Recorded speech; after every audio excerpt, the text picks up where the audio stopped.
Yes. जो genius होते हैं उनमें बस 1% टैलेंट होता है और 99% उनकी मेहनत। ट्रंप की जैसे को तैसा टैरिफ दर की नीति का सबसे बड़ा कुप्रभाव भारत के कृषि और संबंधित क्षेत्रों पर पड़ने जा रहा है। देश के 45-50 करोड़ युवाओं के रोजगार, 80 करोड़ से ज़्यादा लोगों की परोक्ष अपरोक्ष आजीविका और 90 करोड़ लोगों के निवास का जरिया बना यह सेक्टर हमेशा संरक्षित और वैश्विक व्यापार अनुबंध से बाहर रहा है। यह सच है कि गत 70 सालों में सरकारी नीतियों का रुझान कृषि से ज़्यादा अन्य क्षेत्रों में रहा। किसानों में भी परिवर्तनों के प्रति अपेक्षित उत्साह नहीं दिखा, जितना उद्योग व सेवा क्षेत्र में लगे लोगों ने दिखाया। ट्रंप को इस चुनाव में मध्य पश्चिमी, बल्कि यूं कहें कि अमेरिका के कृषि प्रधान क्षेत्रों से जमकर समर्थन मिला। लिहाजा उनकी कोशिश होगी कि अमेरिकी कृषि उत्पाद के लिए वैश्विक बाजार पैदा करें, न कि भारत जैसे देशों का महंगा उत्पाद खरीदें।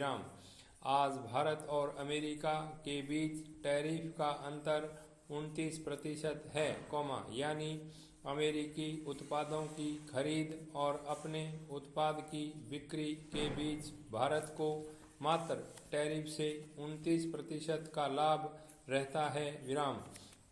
मछली, मांस, सी फूड, दूध, पशु व पशु उत्पाद और चावल आदि प्रमुख कृषि उत्पाद हैं जिन्हें अब भारत नहीं बेच सकेगा।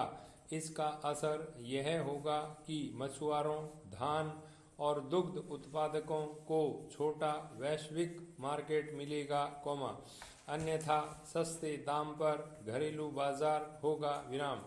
ट्रंप राज में भारत का सबसे बड़ा संकट होगा पहले से ही कमजोर कृषि क्षेत्र।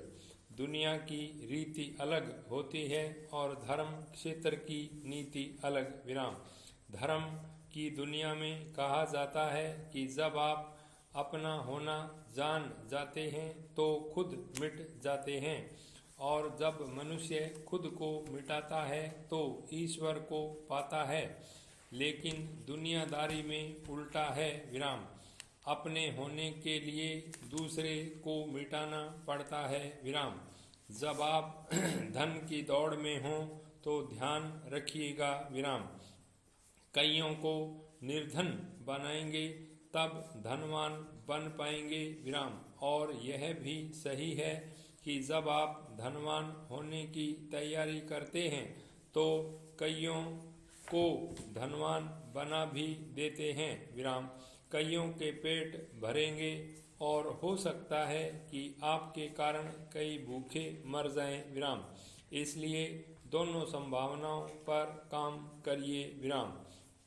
कोशिश करें कि आपकी वैभव यात्रा में दूसरों का नुकसान आपसे तो न हो, क्योंकि ईश्वर देख रहा है।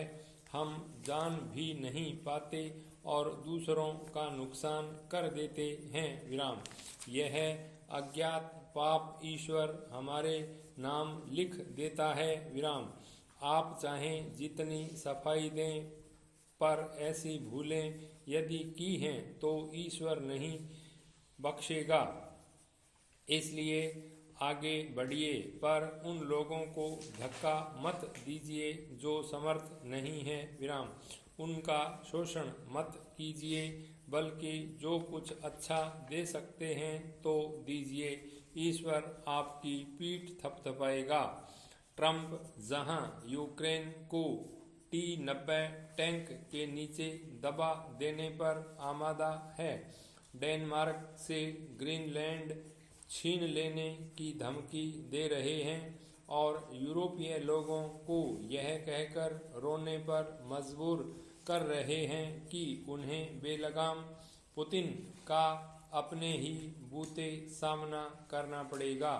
तब यह कुछ सवाल उठाने का वक्त है। विराम। पहला सवाल वह है जो हमने इस कॉलम में यूक्रेन युद्ध शुरू होने पर उठाया था। विराम। यूक्रेन ने रूस, यूरोप और अमेरिका से सुरक्षा की गारंटी मिलने के बाद 1994 में परमाणु हथियारों के अपने भंडार को त्याग दिया था। विराम। आज वह पछता रहा होगा। रूस ने उस पर हमला कर दिया, यूरोप बचने का ठिकाना खोजने लगा और अमेरिका बेबस देखता रहा। विराम। यह कहानी अब आगे बढ़ चुकी है। विराम। अमेरिका अब चाहता है कि यूक्रेन या तो अपनी आधी खनिज संपदा उसे देने का सौदा करे या अपनी जमीन का 5वां भाग छोड़ दे। वहीं नाटो का सदस्य बनने या किसी दूसरी तरह की सुरक्षा गारंटी हासिल करने की बात तो भूल ही जाए। विराम। अपनी क्रूरता में यह किसी माफिया की ओर से रखी गई शर्त जैसी लगती है। विराम। ट्रंप ने अपने दूसरे कार्यकाल में केवल अपने सहयोगियों को निशाना बनाया है, जबकि प्रतिद्वंद्वियों को राहत दी है। विराम। इस नई ट्रंपवादी विश्व दृष्टि का सिद्धांत यह है कि हर किसी को अपने भरोसे रहना होगा। विराम। इसका मतलब है जिसकी लाठी उसकी भैंस।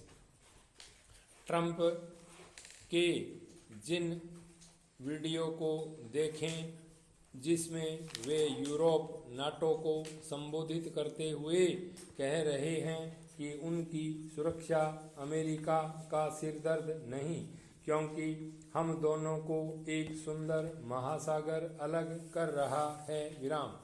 जिस भी देश का भू राजनीति में और खासकर यूरोप तथा चीन के इर्द गिर्द कुछ भी दांव पर लगा है, वह इस सब को चिंता भरी नज़र से देख रहा है। विराम। इन दोनों में भारत भी शामिल है। अब यह नई दुनिया किस तरह काम करेगी? फ्रीडमैन लिखते हैं कि ट्रंप ग्रीनलैंड ले जाएंगे, शी जिनपिंग ताइवान ले उड़ेंगे और पुतिन बाल्टिक्स का कुछ हिस्सा दबोच लेंगे। यूरोप के अलावा जापान, ऑस्ट्रेलिया, न्यूजीलैंड और अमेरिका के सभी मित्र देश उससे मिल रही सुरक्षा गारंटियों की समीक्षा करेंगे। विराम। क्या होगा जब ट्रंप जापान से कहेंगे कि मुझे ओकिनावा दे दो, या ऑस्ट्रेलिया से कहें कि अमेरिका से सुरक्षा गारंटी की कीमत के रूप में अपने खनिज संसाधन का 5वां हिस्सा हमें दे दो? अब सवाल यह नहीं है कि ट्रंप इन धमकियों पर अमल करेंगे या नहीं। सवाल यह है कि संप्रभुता संपन्न देश इन धमकियों को महज लफाजी कहकर खारिज नहीं कर सकते। भरोसा तोड़ा गया है। अगर ट्रंप सुरक्षा शुल्क या जमीन की मांग कर सकते हैं तो आगे यह भी मांग की जा सकती है कि हमारे गुलाम बन जाओ या चीन या रूस के रहम पर रहो। इससे एक अहम सवाल उठ खड़ा होता है। विराम। मैं परमाणु हथियारों पर बहस में उस पक्ष का हूँ जिसका भारतीय शांतिवादियों ने वैचारिक या नैतिक आधार पर विरोध किया था। विराम। परमाणु अप्रसार की पक्षधर अमेरिकी लॉबी भारत पर दबाव बना रही थी कि वह परमाणु हथियार न बनाए। विराम। 1987 से 97 वाले दशक में उन्हें भारत में आर्थिक, राजनीतिक और रणनीतिक कमजोरी दिखी, जिसका वे फायदा उठा सकते थे। विराम। उस दौरान भारत में कमजोर और अस्थिर सरकारें सत्ता में आई। इस मजबूत लॉबी को यकीन हो गया था कि पंजाब कश्मीर में उग्रवाद से जूझ रहे भारत पर दबाव बनाया जा सकता है कि वह परमाणु शक्ति बनने का सपना भूल जाए। विराम। इस लॉबी के तर्क परमाणु शक्तियों के अहंकार से उपजे थे। पाई स्टॉप।